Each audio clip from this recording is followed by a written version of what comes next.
So let's talk a lot more about stocks, the market fundamentals as well. Siddhartha Khemka, the head of retail research at Motilal Oswal Financial Services, is joining us now. Siddhartha, good morning. Thank you so much for joining us. Well, before I speak to you about the markets and what we are seeing today versus the global market action, you just heard Lata talking about this extension that is possible for IndusInd Bank's current CEO. What do you make of this if it actually goes through? And what is your current target and outlook on this stock?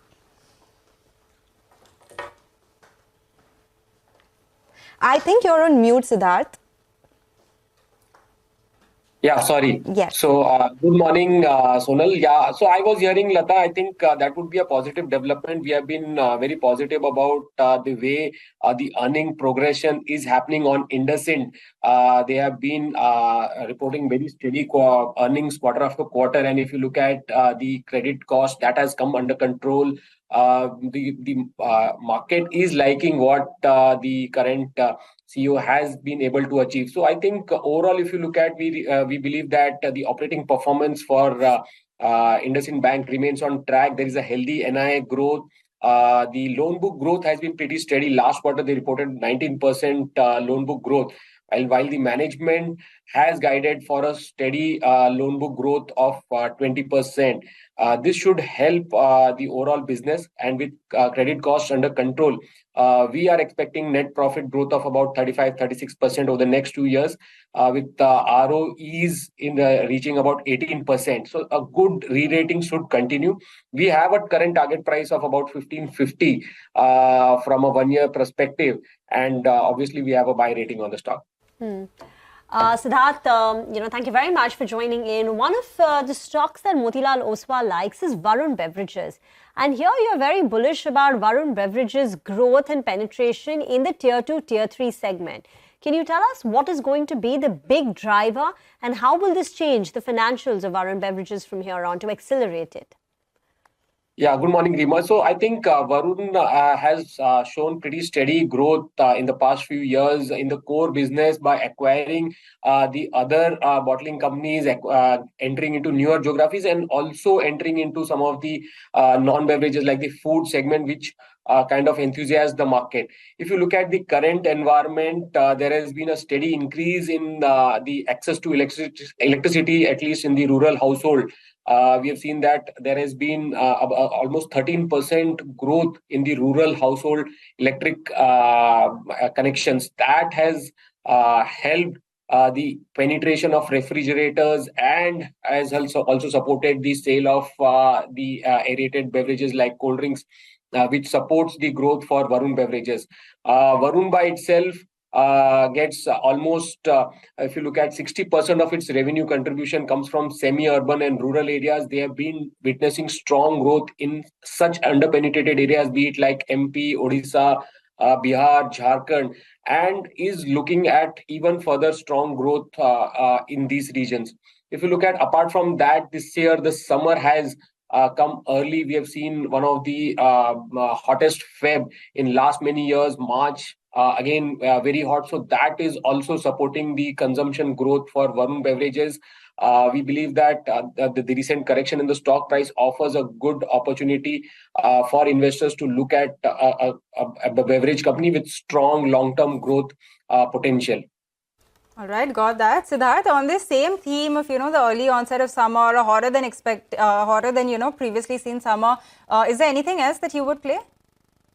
So I think some of the stocks have already started playing out. If you look at some of the consumer durable companies, be it Voltas, Blue Star, they have already seen some run up. I think these companies will do well. Havells is another stock where you have the consumer electric segment, and I think because of both the availability of electricity as well as the hotter summer, some of these companies could also do well.